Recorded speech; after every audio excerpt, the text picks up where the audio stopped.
Welcome to Suman TV. నేను మీ సుప్రసాద్. రైతే రాజు, దేశానికి వెన్నుముక రైతు అనే మాటలనైతే మనం చాలా వింటాము. ఈ రైతు ఎగ్జాక్ట్గా ఆ పదాలకైతే సూట్ అవుతాడు. ఎందుకంటే తాను వ్యవసాయం చేస్తూ 10 మందికి జీవనోపాధి కల్పిస్తున్న ఆ రైతు అయితే మాత్రం పలువురికి ఆదర్శంగా నిలుస్తున్నాడు ఈ రైతు.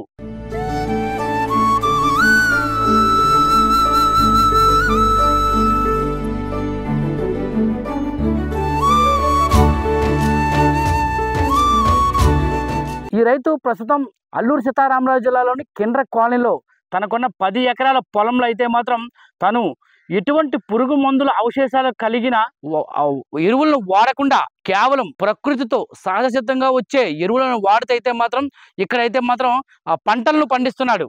ఇక్కడ ఈ ప్రాంతంలో మనం చూసినట్లయితే నిజంగా ఇది ఒక అటవీలాగా, ఒక వనాంతరం లాగా అయితే ఉంది. ఎందుకంటే ఇక్కడ ఔషధ గుణాలు కలిగిన మొక్కలైతే ఉన్నాయి. వాటితోటే అక్కడ ఉన్న ఏదైతే ఔషధ గుణాలు కలిగిన మొక్కలతోటే ఈయనైతే జీవామృతం కూడా అనేక ఎరువులను సహజసిద్ధంగా తయారు చేస్తూ తాను చేస్తున్న వ్యవసాయంలోనే ఆ ఎరువులను వాడుతూ అధిక దిగుబడిని సాధిస్తే అయితే మాత్రం తనైతే లాభాల దారిలో అయితే నడుస్తూ ఉన్నాడు. ఇతను చేసే వ్యవసాయం కేవలం ఈ గిరిజనైతే కాకుండా పలువురికి ఆదర్శంగా నిలుస్తూ వారు కూడా ఇటువంటి వ్యవసాయం చేస్తే లాభదాయకంగా ఉంటారని మాత్రం మనతో చెప్తున్నాడు. ఇక్కడ ఈ ప్రాంతంలో సుమారు ఈ 10 ఎకరాల్లో కూడా అనేక జాతులకు చెందిన రకరకాల చేపలను పెంచుతూ వాటిలోని ఎటువంటి వ్యర్థ పదార్థాలను వేయకుండా కేవలం ప్రకృతి సిద్ధంగా వచ్చే ఈ ఎరువులతోటే ఆ చేపలను పెంచుతూ ఆరోగ్యకరమైన జీవితాన్ని తాను గడుపుతూ ఇతరులకు కూడా అదే ఆరోగ్యకరమైన జీవితాన్ని ఇవ్వాలంటూ మాత్రం తానైతే ఆ ఉద్దేశంతో ఉన్నట్లయితే సుమన్ టీవీతో చెప్పారు. ఇక్కడ అనేక ఔషధ గుణాలు కలిగిన వనమూలికలు కలిగిన మొక్కలతో పాటు అనేక రకాల పండ్ల తోటలు, అరటి, జామ, అనేక రకాలకు చెందిన దానిమ్మ, బత్తాయి వంటి అనేక పళ్ళను కూడా పెంచుతూ ఉన్నాడు. ఈ రైతుని ప్రతి ఒక్కరూ ఆదర్శంగా తీసుకుంటే మాత్రం ఖచ్చితంగా వారైతే లాభాల బాటలు అయితే నడుస్తారు. ఎందుకంటే ఎటువంటి ఎరువులను కొనకుండా, ఒళ్ళు గుల్ల చేసుకోకుండా స్వతంగా తాను 10 మందికి ఉపాధినిస్తూ ఇక్కడే ఈ ప్రాంతంలోనే ఎరువులను తయారు చేస్తూ అయితే మాత్రం తానైతే వ్యవసాయాన్ని చేస్తున్నాడు.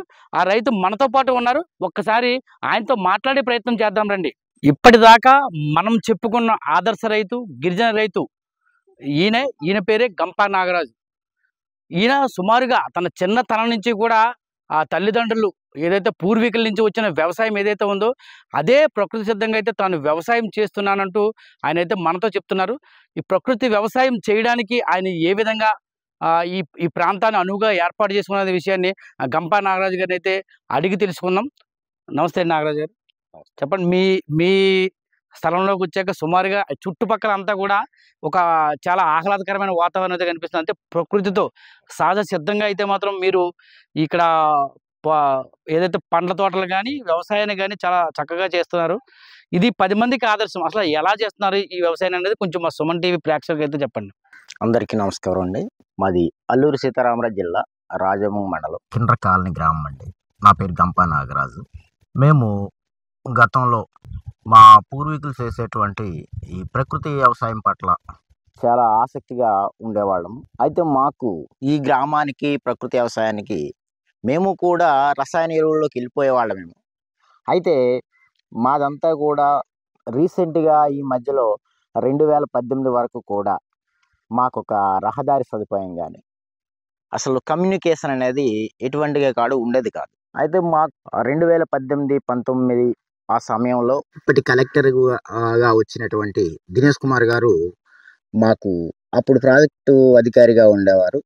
ఆ దినేష్ కుమార్ సార్ వచ్చి ఈ గ్రామంలో యొక్క పరిస్థితులన్నీ కూడా చూసి మాకు ఈ ప్రకృతి వ్యవసాయ దిశగా కూడా పాలేకర్ గారి పాఠాలు వినటానికి, ఆ ప్రకృతి వ్యవసాయ విషయాల్లో మేమందరం కూడా తెలుసుకోవటం కోసం గ్రామంలో కొందరు రైతుల్ని కూడా గుంటూరు కూడా పంపించడం జరిగిందండి.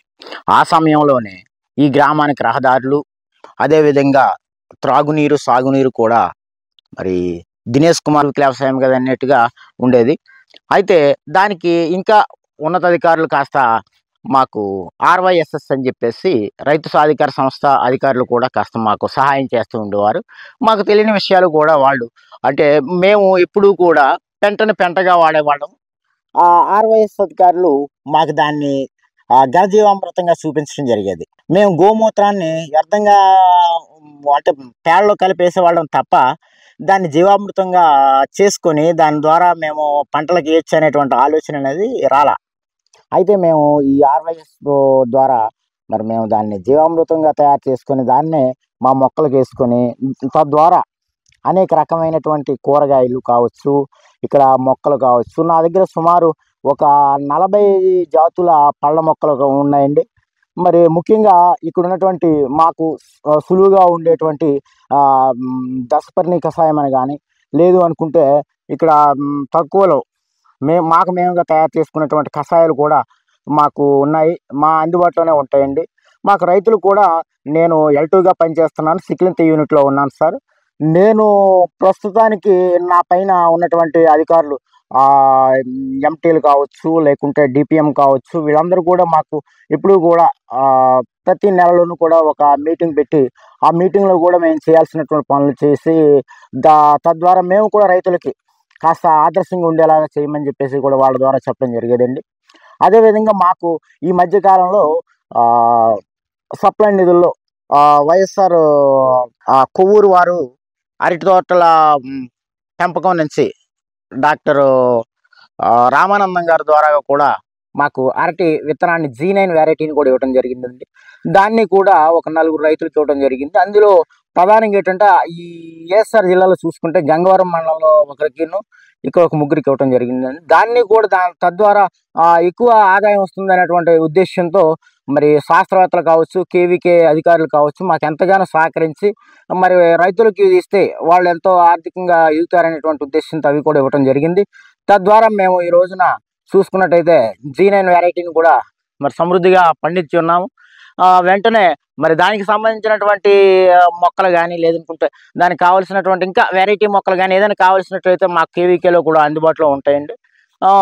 ఇలాంటివన్నీ కూడా తెలుసుకొని మా గిరిజన రైతులు అందరూ కూడా ఆ మొక్కలు కావచ్చు, దాని తాలూకా విత్తనాలు కావచ్చు మరి మేము కూడా తీసుకొని, ఎందుకంటే బయటికి వెళ్ళి ఎంతో రేట్లు పెట్టి హెచ్చించి ఖర్చు పెట్టుకునే కంటే అధికారులు ఏదైతే మాకు సబ్సిడీ ద్వారా ఇస్తున్నారో వాటిని కూడా ఉపయోగించుకుంటే బాగుంటుంది అనేది మా అభిప్రాయం.